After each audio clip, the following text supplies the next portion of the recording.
Hey, welcome to the Closing Time Podcast. I am David Mansour. I'm a mortgage loan officer in Peachtree City, Georgia, and today I'm here with Danny Beck. Now, I split my time between Coweta and Fayette County because my mom lives in Summer Grove. My brother John is a financial planner. He has an office on the square in downtown Newnan. But for my Peachtree City folks, Danny is a bit of a local celebrity in town. So, wow, that's so, man, say it again. Now, Danny grew up in Newnan, and although he claims to have graduated last in his class, he built a very successful business and many other things that we'll dip our toes in today. So welcome, Danny. Man, I feel like I have made it. You have arrived. Yeah, We're in the penthouse too. We are. How big is this check that you're? Well, it's actually blank. So you Oh, it's a decide blank your work. check. Man, Yes. even better. It is. I don't even It have is. shoes on. This is great. That's Life awesome. is good. It is good. So, Well, thank you for having me. You're welcome. You're welcome. Among your many successes, and I think this is somehow what ties us, even though this is the first time we've had a real conversation, All right. is that you're an amazing father.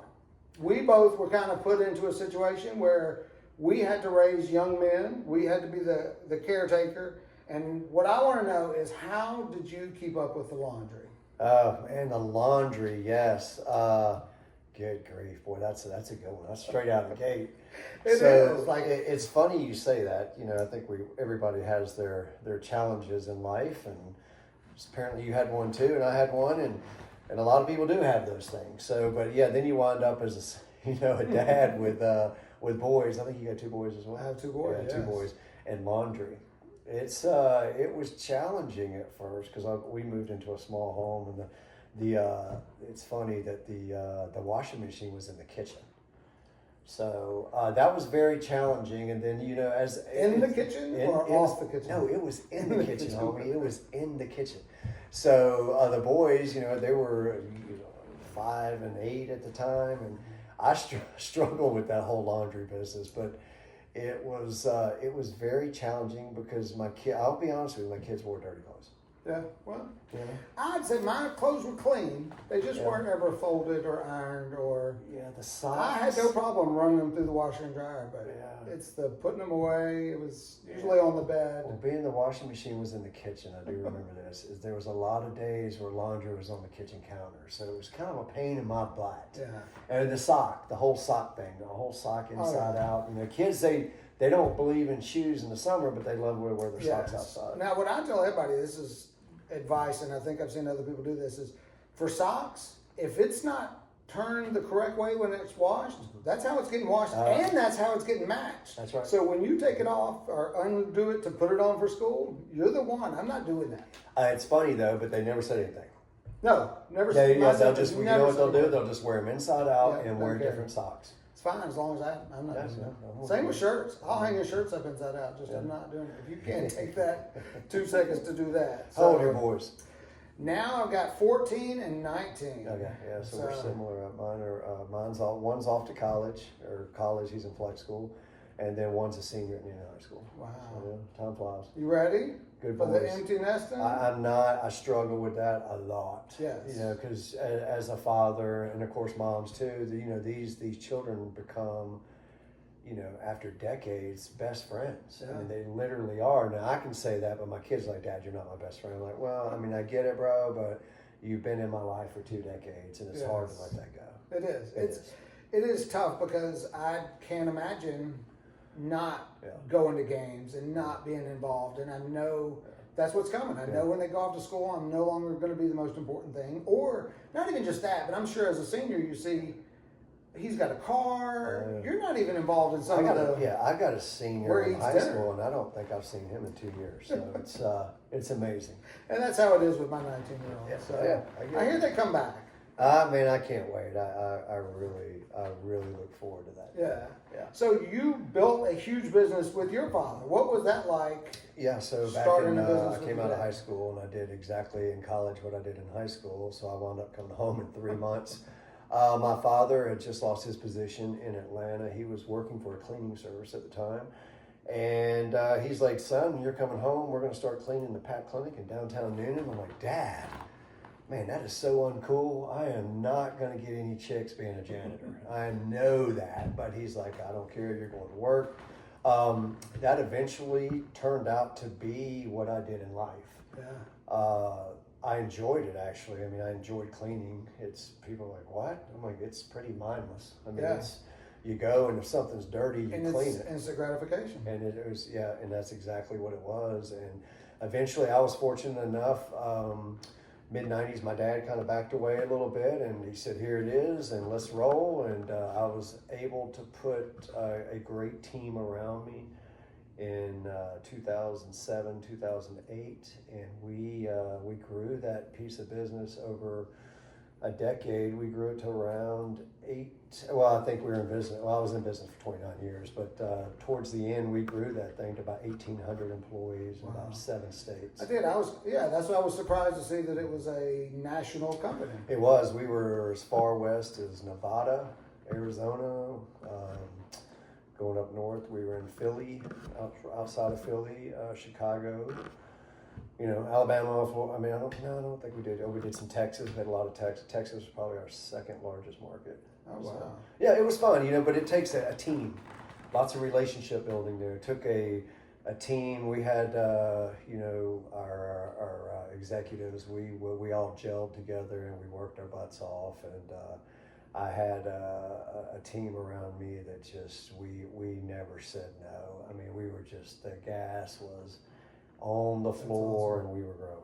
Yeah. So how long did your dad stay in the business? My dad probably rotated out of that maybe 5 years into it or so. Okay, so he was done. So. Yeah, he retired. I was like, Dad, look, this thing's we've got some legs now. Why don't you? Did you give him a pension? Yeah. Oh, Dad did okay. He did okay. Yeah, he did fine, and he loved it and loved just to sit back and watch the younger talent grab it, and it's just energy. It's just new energy. And that's kind of where I'll go with later in this conversation. But I've seen what new energy does to business, and again, it was relationships and just hard-working people. We had a culture.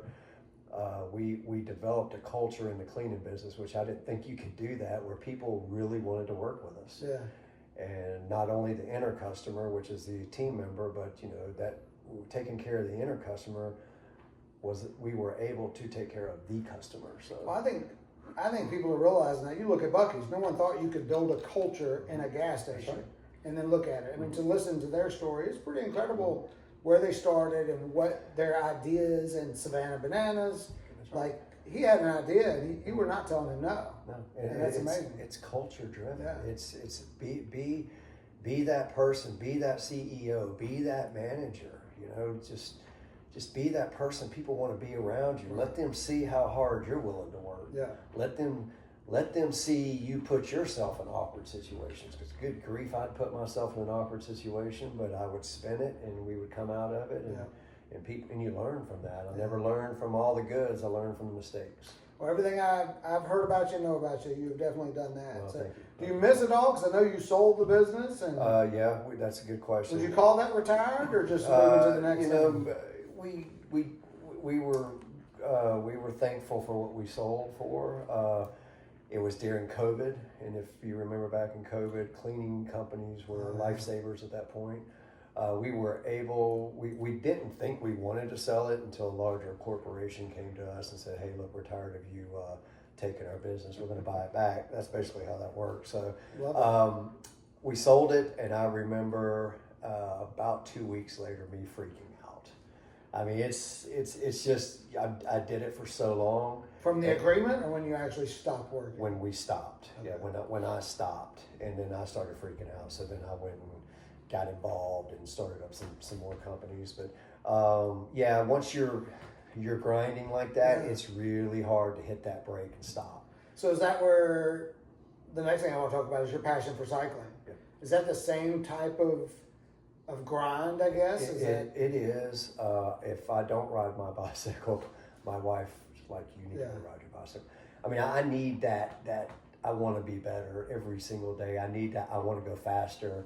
I need that. Now, that's not for everybody, and I understand that. Some people are like, why can't you sit still? Why can't you come off 4,000 RPMs? Why can't you just chill? And I can't. I am built to run. I mean, I'm like an animal. It's like when I go on vacation, My wife knows, hey, I'm going to go to the beach, but Danny's going to go climb a mountain or go do something. Yeah, I found that I've progressed towards that. I would not say I was as driven as you as a young man, but as I've gotten older in life, I do not sit on my couch.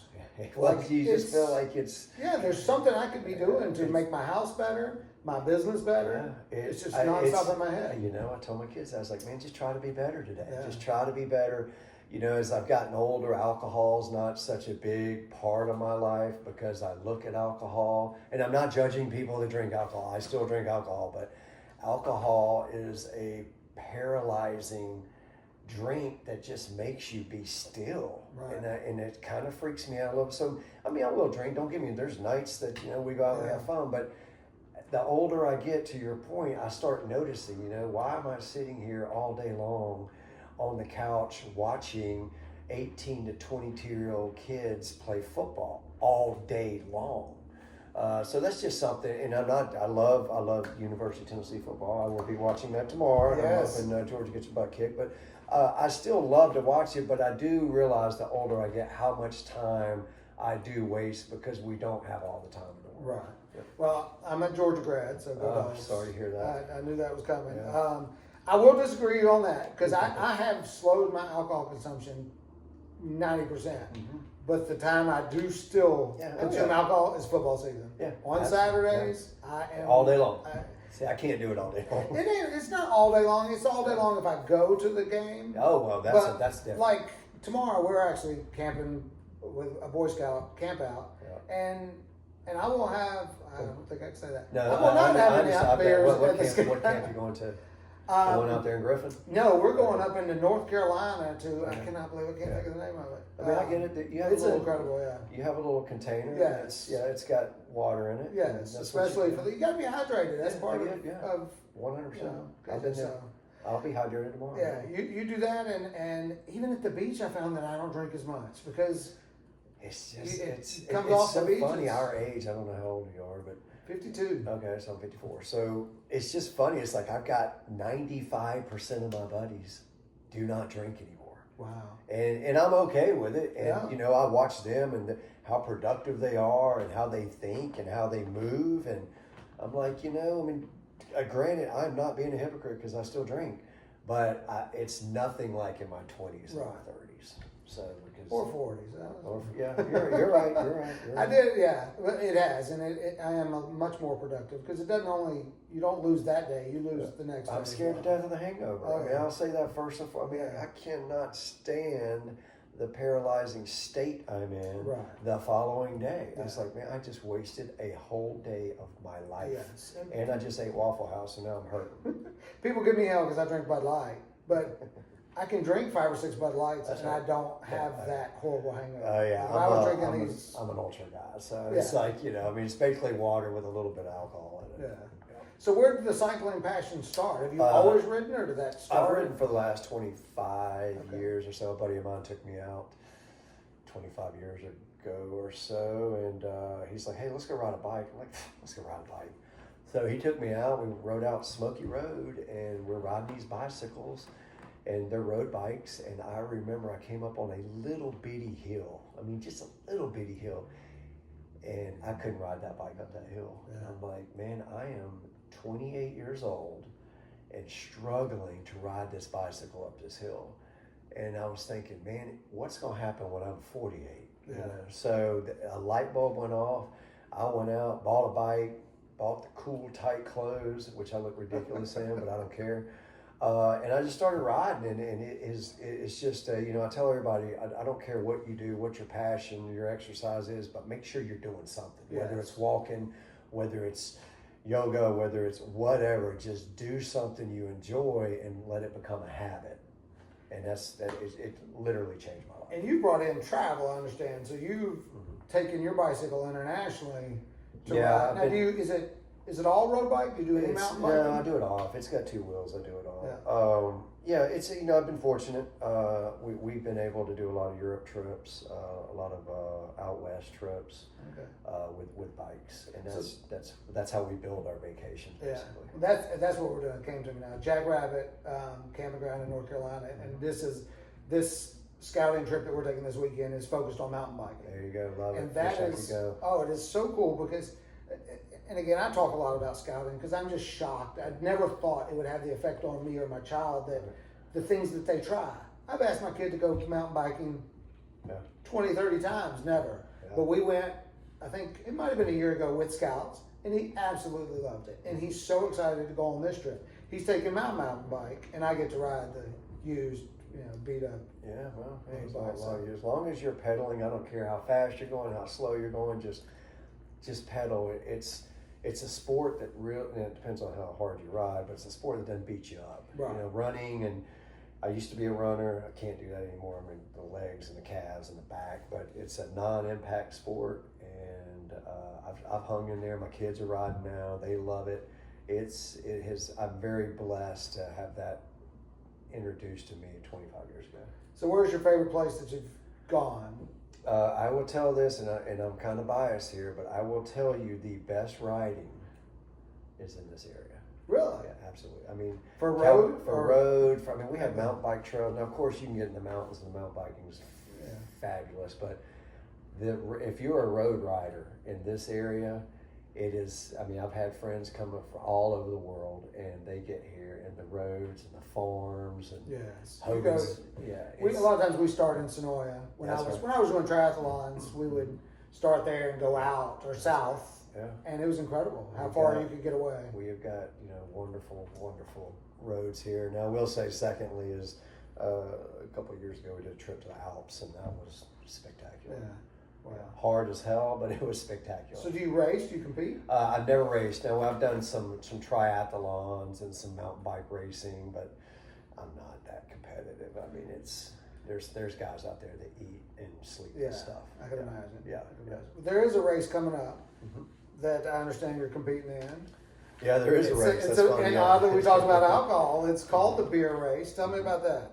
That is a fun race. That's Tom Crimes' invention here. We did. I think it's the third year that this has gone on. It's called the beer race. BEER. It's the best endurance ever race or something. I forgot how they come up with that. But it's so much fun. I mean, you did it last year? I did it last year, okay. yeah. So you were a part of it. Oh, yeah. It's just the collaboration, the relationships, and it's just grown every single year. I think last year we started with golf, 9 holes of golf, and then we went to the bike, which is hilarious watching people ride a bike at 50 years old. I hadn't been on a bike in forever.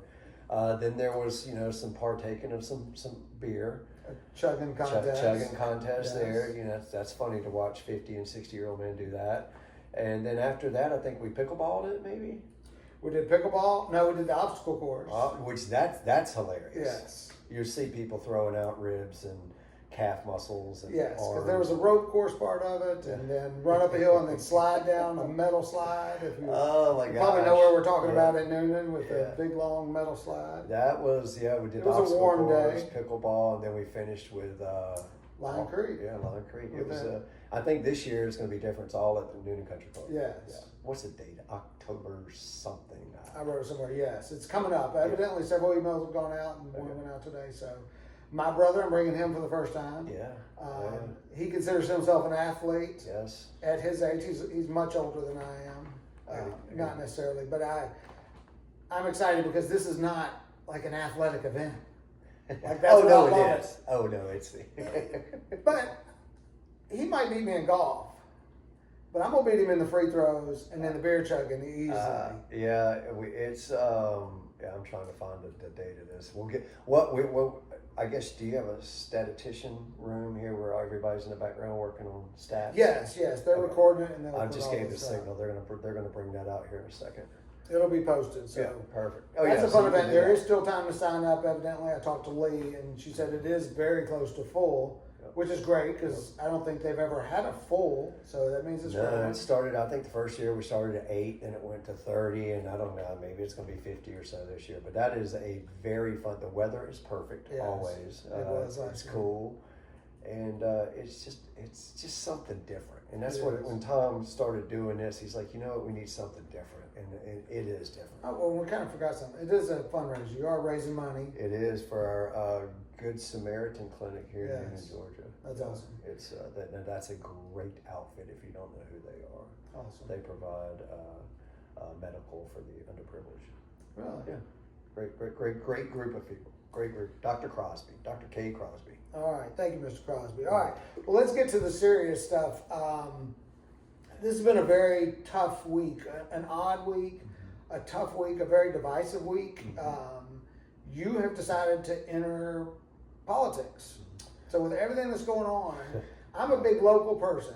I believe that our country is too focused on the media and the national, and I would love to see people focus more on their next door neighbor and what is going on in their own communities. And if you, as somebody that's running for mayor, how can we heal this country? And that sounds over dramatic, but what's the first step? Well, let's start with our neighbor, right? I mean, let's not. I try to stay away from this whole the left and the right, and I'm mad and you're mad, and there's we all know what happened this week. Somebody explained this to me. Local politics will affect your life in 6 weeks, right?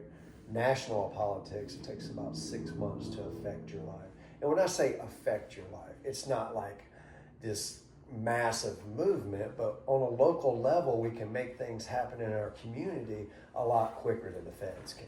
Right. So, and I will give you this quick story. So 4 or 6 years ago, I was thinking, you know what, I'd love to run for mayor, but it's just not time. I just sold my company. It was about 5 years ago. I just sold my company, and I was like, you know what, let me just take some time, just try to go from 4,000 to 3,000 RPMs. That didn't work. So this time I decided, I was like, well, in 2025, I am going to run. I love my community. Our mayor currently has been here 32 years, and he's wanting 36. And I'm like, well, that's great that you want that, but I think it's time for new energy to come into our community. I've got a business background. I grew it from 0 to 1,800 folks. So I feel like I'm the man. Some people will not feel like I'm the man for this position, but I do absolutely love Newnan, Georgia. Newnan, Georgia has given me this wonderful life, and I'd love to serve it. Right now, being a mayor is serving your community. Yes. A lot of people don't look at it like that. They want to throw darts at me, and sometimes there's mean people out there. Yeah. I would love to serve my community. It does pay $800 a month. Can you believe that? You make that much money. The last time I made $800 a month, I was bagging groceries at Piggly Wiggly in 1987. So, but I do. I love my community, and I am such a relationship guy. I mean, that's probably how we met. I mean, I love talking to people. I love being around people. I love listening and learning from people.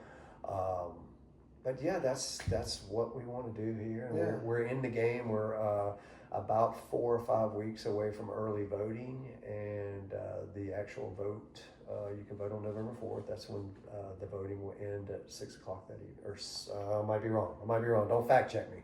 Maybe 7 or 8 o'clock that evening. We'll put that out there. So, in my opinion, humility is a huge thing that is needed in politics as well.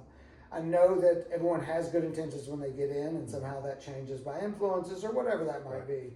But the one thing I can say about Danny Beck is I love your humility of the stories you tell as a child and where you came from and building that up, and the people that you've spoken to on your own podcast talk about how you owned that business, that you cleaned when you were 23 years old. That's right. And that's not something that you hid from. Mm-hmm. And I love that. I think it speaks a lot about your character, is that is a business that for some reason we all feel is beneath us. Right.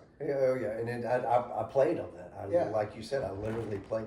I mean, I was cleaning in that business till, and I said this the whole time I had this business, I would much rather be out cleaning than sitting in our corporate office. I mean, it just, the stuff that goes on in corporate, we became so big, so large, that it changed kind of the dynamic, and we tried not to, but it did. It changed the dynamic, and I've always said I'd much rather be in the field cleaning than I would the day-to-day of the corporate. So what difference do you think you can make in politics? Like Well, what can a person do?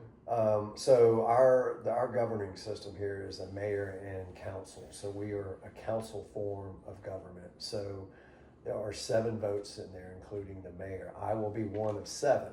What I struggle getting to our constituents is our mayor's been here so long that they think our mayor runs the city, and that's not the case. It's called a weak mayor's position. A strong mayor's position would be the mayor of Atlanta. I mean, he literally runs the show. He is the CEO. So I would like to bring my vision, work with people, listen to our nonprofits, get them in front of us, because without our nonprofits, without these, where the rubber meets the road, if you will, we need to all sit at a table. They need to know that that they have a seat at the table, and we just help this community. Yeah. We got a lot of growth in this community, a lot of growth. People are freaked out about it. People are scared about the apartments. There's a lot of information out there that people don't have, and I would love to bring that gap to the constituents, right, to the voters. Well, I think a big part of elections like this, there's a rap video, hip hop is probably a better name, where the guy is using his hip hop to talk about the levels of government and how important it is to vote locally. He starts with, "Hey, everybody's so worried about and this is in rap form." Right. He's talking about how everybody wants to vote for the president, but look who's actually making the laws. And he's speaking to African American people, going, "You're mad about the way the police departments are run, but yet you don't go vote locally right, to the people that are affecting the policies that." So how do we get people out to that small, tiny election that they think doesn't affect them, or whatever that is? I mean, how do we make it important on that local level? And that's exactly what we struggle with. We are a grassroots. If I can get somebody to sit down, I mean, whether they are whoever they are and they're mad at me, I'll ask anybody just to sit down with me. Either you're going to vote for me or you're going to vote for somebody else. What I need you to do right now is be involved in our community and vote. I use the latest thing in Newnan is all the apartments building. You don't hear anything about it until you see the dirt scraped, and they're like, "What are they doing?" Well, city council meeting's been talking about this for 6 months, and nobody showed up. So my platform is bring this, what we're doing right now. Let's do podcasts in the city. Let's get out to the voters, because they're not going to come to us. They're just not. They're not going to come sit in city council. But let's be aggressive with that. What do we need to do to let the voters know what's going on in it? Right. And Well, the same thing happened in Peachtree City. I think it's funny that we're talking about the pickleball. Yeah. Some people were mad at all the pickleball, the huge things that they have just put in. Like, how did they get all this? And one of the people running for office said, because the pickleball people showed up. Yeah. They're the ones that showed up to the meetings, and no one else cared until That's right. the dirt was moving, That's and then exactly. all of a sudden they cared about pickleball. Yeah. So, my objective, and again, I'm one of 7, but my objective is to let's be more transparent with our community instead of sitting. It's funny, you walk into our council and you've got these 7 people just sitting there behind a big elevated desk, and shoot, I'm nervous when I walk in there. I'm like, can we get it to where we're all sitting in a room and we're making decisions? I understand I'm gonna have to make decisions that's not gonna make you happy. I get that, but we have got to be more community mindset here, because there's just a division, and we need to bring that all back together. That's what affects you. So my last question. So Lee Slumpler is a mutual friend. She told a story about 2 mayors getting in a fist fight in Newnan a long time ago. Are you familiar with that story? That was back then. I want to say that was Andy Glover was one of them, and I cannot remember the mayor before him. Let me add this to the story. We've had 3 mayors in Newnan in 54 years. That's incredible. I mean, but it's great, but it just kind of tells me that people get complacent. Right. It's like, oh yeah, just let them do what they, I don't really feel like going out and voting. I really don't care. I just want to go home and turn the lights on and things work.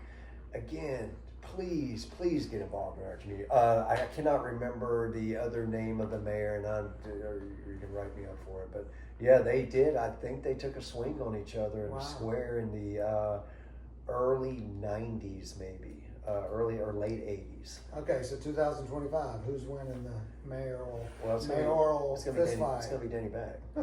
I'm pretty quick. I mean, I don't know if I can.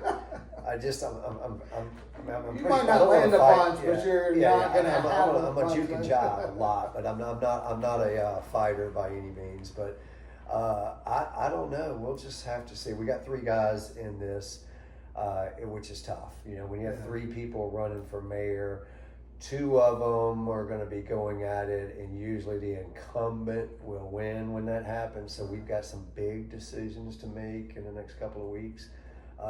This camp is all in. We're 100%. We have been committed to this for 4 years now. We've raised a lot of money, so we are ready to take it to the finish line. Awesome. Well, I know you have your own podcast, DB Podcast, where if you're interested in learning more about Danny Beck, it's kind of hard to hide behind a microphone for 20 minutes. At some point, the real you comes out. That's so right. if you want to see past the the political speak, I think that's a good place for people to. Yeah, I'm to about find as out what you're real as about. you can be. I mean, I'm not a politician. I know people, he's not a politician. I truly am not a politician. I will shoot it straight from the hip. Sometimes that works for me. I've learned here in the political world, sometimes it doesn't work for me. Yes. But I'm about as real as you can be, and I will tell you that. I'm sure the people appreciate that. So, Hey. thank you so much for your time. I know you're Man, extremely thanks busy, for so- having me. We'll do some more podcasting together. Yes, I like to talk. So. Yeah. Hey, I know you like to talk. So you want to take some music out of here? Yes. Let's do that.